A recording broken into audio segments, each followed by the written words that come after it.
Hello students, एक बार फिर से आप सभी का स्वागत है हमारे यूट्यूब चैनल एडुटेरा पर।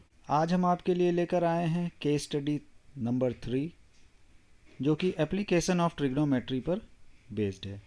तो अगर आप हमारे चैनल पर पहली बार आए हैं या वीडियो को पहली बार देख रहे हैं तो हमारे यूट्यूब चैनल एडुटेरा को सब्सक्राइब करें।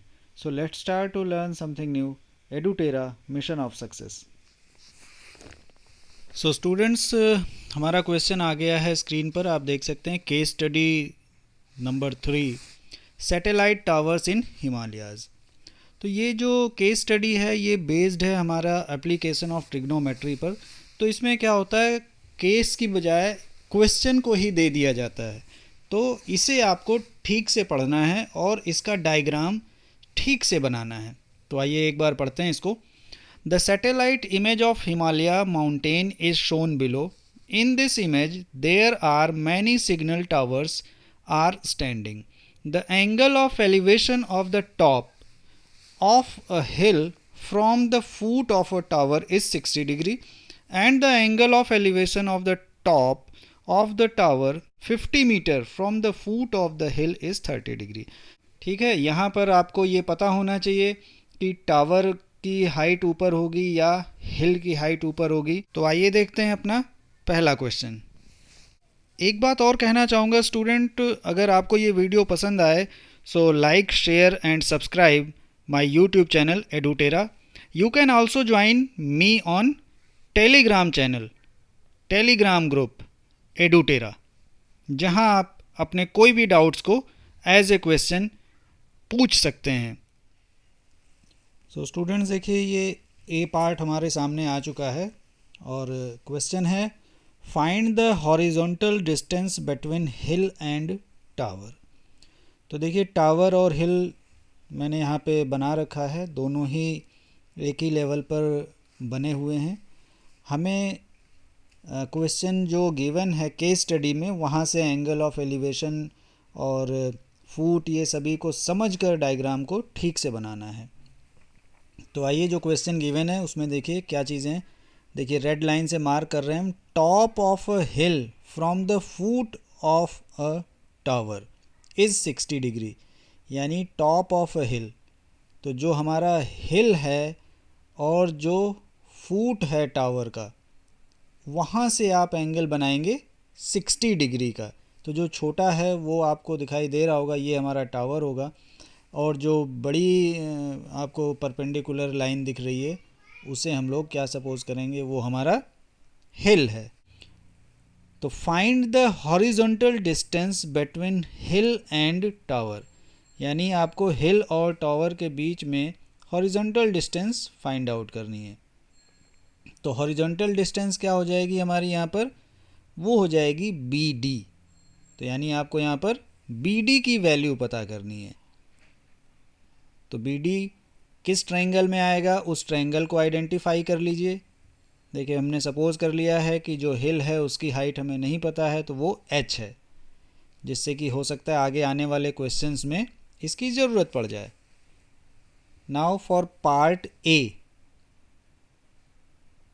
Horizontal distance. Part A question में देखिए मैंने इसको रेक्टेंगुलर उसमें कवर कर दिया है। Horizontal means we have to find B D. Part A में हमें क्या फाइंड करना है, बी डी। तो आप ऐसे ट्रायंगल को चूज़ करिए, फाइंड करिए जिसमें बी डी आ जाए।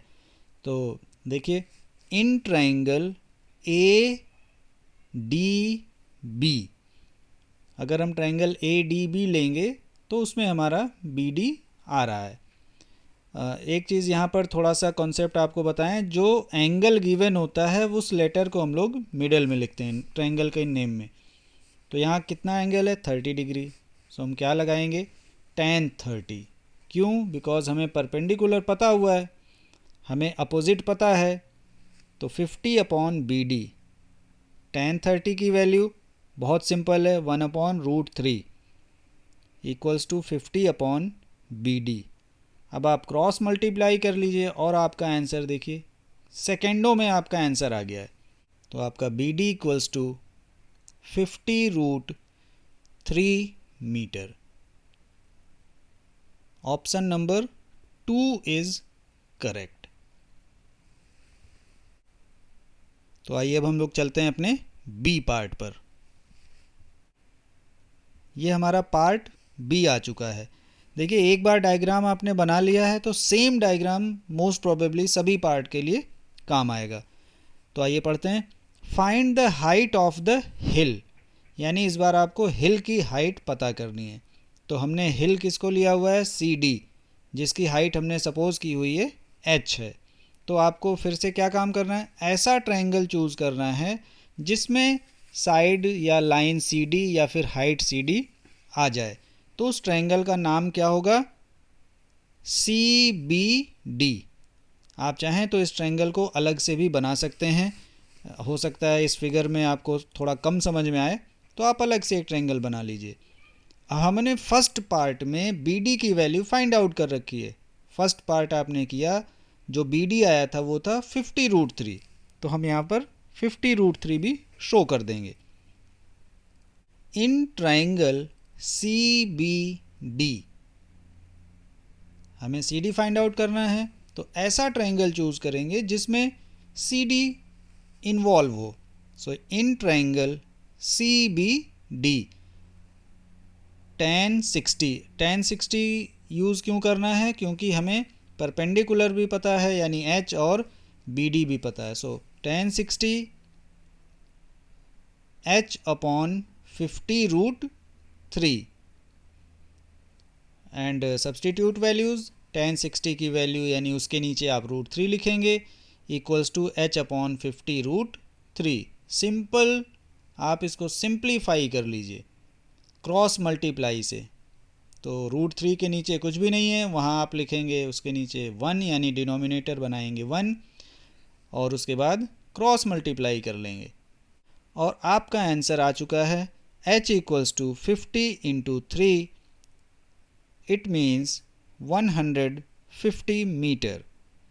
This is our answer. So option number 1 is correct. अब हम चलते हैं अपने सी पार्ट पर। तो ये हमारा सी पार्ट आ गया है। Find the distance from the foot of tower to the top of the hill. यहाँ आपको बी सी की वैल्यू फाइंड आउट करनी है in triangle C B D. देखिए, मैंने यहाँ पे cos 60 अप्लाई किया है, cos 60। तो सभी को पता होगा बेस अपॉन हाइपोटेन्यूस, यानी आप इसको चाहे तो ऐसे भी कह सकते हैं adjacent upon hypotenuse. So 50√3 upon B C, 1/2 equal to 50√3 upon B C. Cross multiply, B C equals to 50√3 into 2, तो आपका आंसर आ जाएगा 100√3। तो यहाँ पर आपका ऑप्शन नंबर 1 करेक्ट हो जाएगा। तो अब हम लोग चलते हैं अपने पार्ट डी, यानी केस स्टडी में कुल 5 पार्ट होते हैं जिसमें से हमें 4 पार्ट का आंसर देना होता है। तो अब हम चलते हैं अपने फोर्थ पार्ट यानी डी पार्ट पर। तो ये देखिए, हमारा डी पार्ट आ चुका है। Find the distance from foot of the hill to the top of the tower. It means here we have to find the value, the length of AD. देखिए, AD equals to question mark. हम लोग कौन सा triangle ले लेंगे, triangle ADB। तो इसमें हमारे पास देखिए बेस भी है, परपेंडिकुलर भी है, एंगल भी पता है, तो कितना आसान है। अब ये मैंने इसको अलग बनाकर आपको दिखाया है। ये एंगल हो गया आपका 30 डिग्री और ये आपका हाइट हो गया, ए बी की वैल्यू 50 हो गई और बी डी 50√3। सी, जो हम पीछे के पार्ट सॉल्व कर रहे हैं उनकी वैल्यूज़ को डायग्राम में शो करते रहिए। तो हमने यहाँ पे sin 30 यूज़ कर लिया, आप चाहें तो cos 30 भी लगा सकते हैं। sin 30 equals to 50 upon A D, यानी परपेंडिकुलर अपॉन हाइपोटेन्यूस हो जाएगा। sin 30 is 1/2 equals to 50 by A D. Cross multiply कर लीजिए, और आपका आंसर आ जाएगा AD equals to 100 metre. Option number 2 is correct. अब हम केस स्टडी नंबर 3 के पार्ट ई यानी आखिरी पार्ट पर चलते हैं। सो स्टूडेंट्स, ये हमारा पार्ट ई आ चुका है। इसमें डायग्राम गिवन है, तो इसका मतलब हमें लगता है कि जो हमने डायग्राम बनाया है उसका यूज़ नहीं होना है, लेकिन कोई बात नहीं। Suppose a person is sitting on the top of the tower and see the object on the ground eight point A and the angle of depression make by person to the object is theta.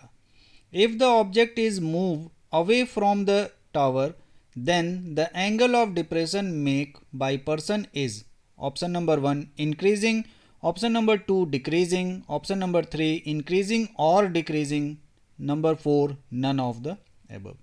So student, यहाँ मैं आपको एक बात बता दूँ कि ये हमारा कॉन्सेप्चुअल बेस्ड क्वेश्चन है और कॉन्सेप्ट आपका क्लियर होना चाहिए। जब हम लोग ऑब्जेक्ट की ओर आते हैं यानी हिल की तरफ हम जाएंगे, तो हमेशा हमारा जो एंगल ऑफ एलिवेशन होगा वो इंक्रीजिंग होगा, हमेशा वो एंगल बढ़ेगा।